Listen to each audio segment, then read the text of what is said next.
Hello. Welcome to Thursday's edition of Bible Story Children's Time. This will be our last one for the week. And we're going to be continuing the story of Moses today. Moses, of course, became one of the great leaders of Israel, children of Israel. But he didn't start out that way. He started out as a kid. Most of us do. But he started out as a kid that got put in a basket down by the river to hide him from Pharaoh, or Pharaoh's men, so that he wouldn't be thrown into the river. Now, before we go on with the story, just briefly touch on the idea that Jesus' birth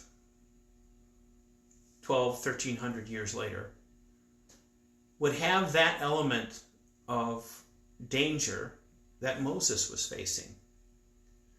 Because Jesus, as you'll remember, King Herod the old man, was like totally nuts and paranoid and wanted the new king to be killed. And he ordered all of the Hebrew children in his area under the age of 2 to be massacred. And that is possibly a very conscious callback to this danger that Moses faced. And it's a way of the Bible saying, hey, look, here's Moses, here's Jesus, note the similarities. So that's just kind of a side point.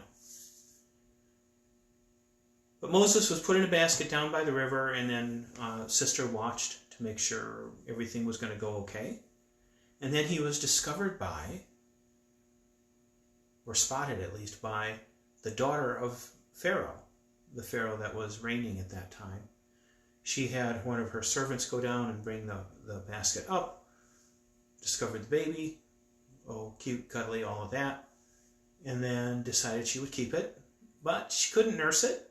So his sister went up and said, hey, you know what? I happen to know somebody that could nurse this child for you, which would be Moses's, birth mom. And Pharaoh's daughter agreed that she would let her do that, take the baby to somebody who could nurse it. And then when the baby was weaned, he would come back to Pharaoh's daughter and live in the palace. And that's where we left off last time. So, all that happened. When he was old enough, Moses went to live in the palace with Pharaoh's daughter. And he grew up, loosely speaking, as a member of the royal family. I mean, granted, he was adopted. We don't know how they thought of him. We know for sure they didn't think of him as a Hebrew, because that would have been taboo at that point. It would have been something they just wouldn't do. You would not have a lousy Hebrew slave living in your palace as one of your children.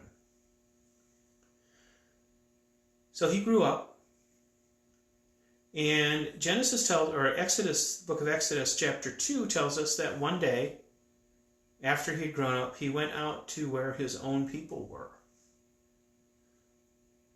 So presumably, it's not explicitly stated, but presumably Moses had some inkling of who he was.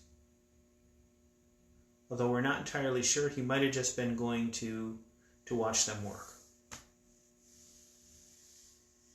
But he was there, he was watching the Hebrews work, and he saw this Egyptian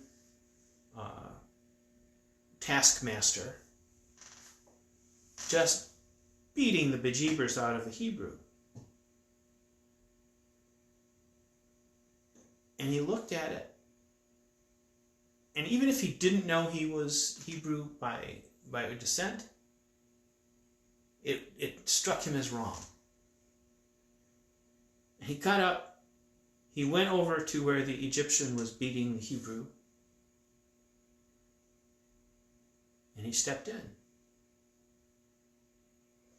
Well, he didn't just step in, he killed the Egyptian. Once he realized what he had done, once he realized he had killed an Egyptian citizen,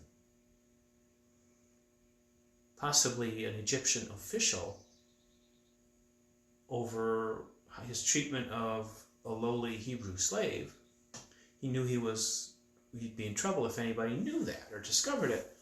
So he said, you know what? That can't happen. I can't afford for that to happen. So he hid the body, buried him in the sand, and thought he was home free. And the next day, this was an eventful couple of days, the next day he was out there again. This time he saw two Hebrews fighting. One of them, really beating the snot out of the other one.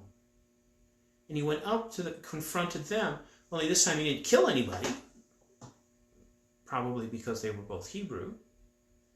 But he said to the one who was in the wrong, "What are you doing? Why are you hitting your fellow Hebrew?" And the man just looked at Moses and he said, "Who made you ruler and judge over us? Are you thinking that you could kill me just the way you killed that Egyptian yesterday?"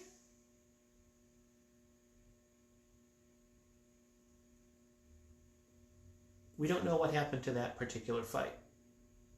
That phase of the story ends right there.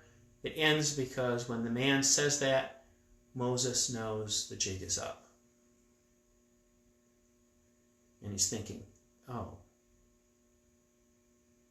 yikes, if he knows and he wasn't here, that means other people know and they weren't here. And the way things run, got the grapevine going, pretty soon everybody's going to know. And when everybody knows, the Pharaoh's going to know. Now what? And he got his question answered. Because when Pharaoh found out what he did, he tried to kill Moses. But Moses ran. He ran fast and he ran far. He traveled to a place called Midian, which is away from Egypt, in the area of the Sinai. So a good distance away.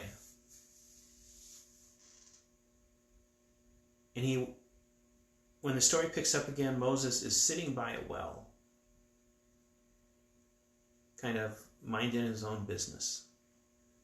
And 7 daughters, who were the daughters of a priest of Midian, 7 daughters came to draw water from the well and fill the troughs for their father's sheep. Because in a dry area, there weren't too many water sources. So when there was a well that was productive, flocks would tend to congregate there.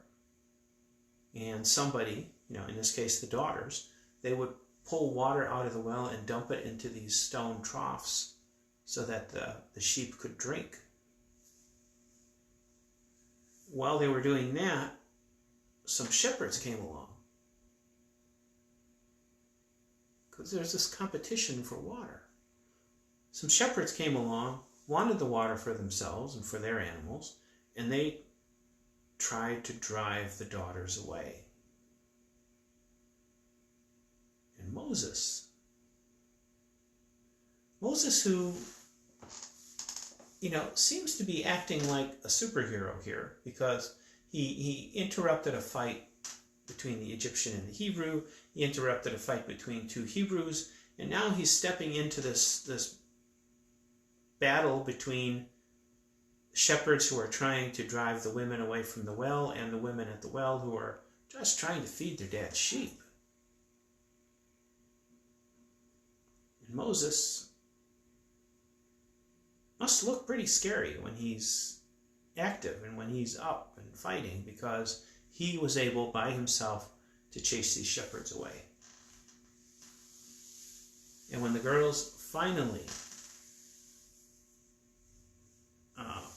returned to their father, his name was Reuel,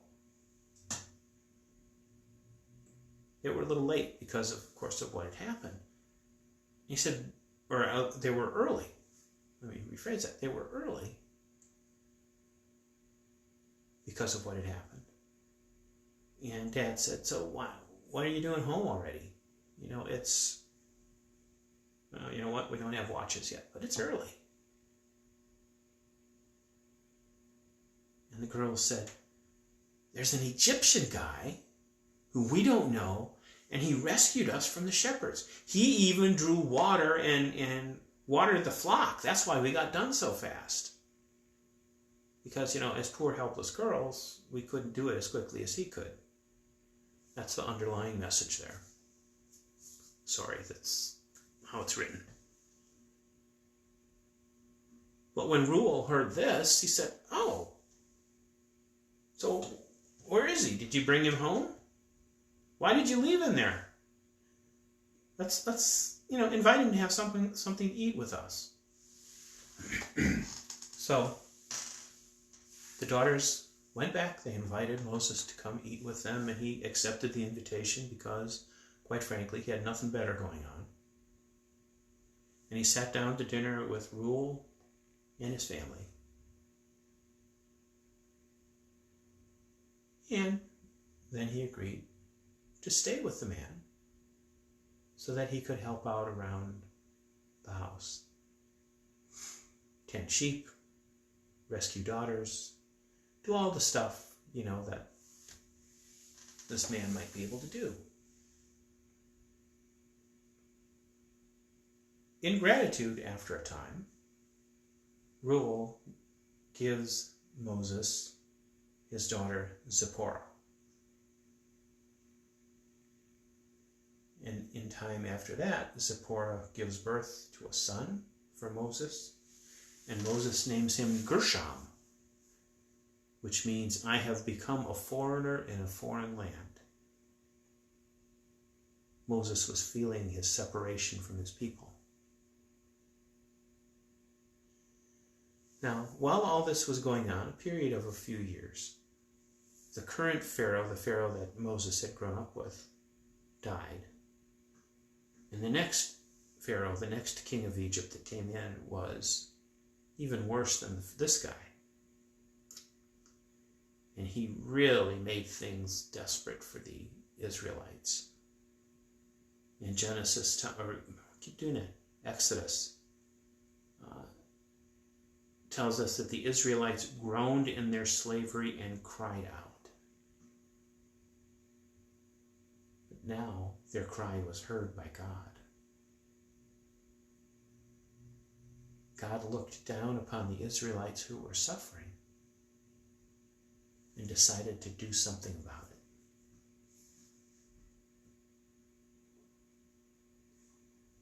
it. So one day, while Moses was tending to the flock of his father-in-law, he took the flock to a faraway part of the wilderness, to a place called Horeb, Mount Horeb. This was known as the Mountain of God. It was because it was believed, at least, that God lived there.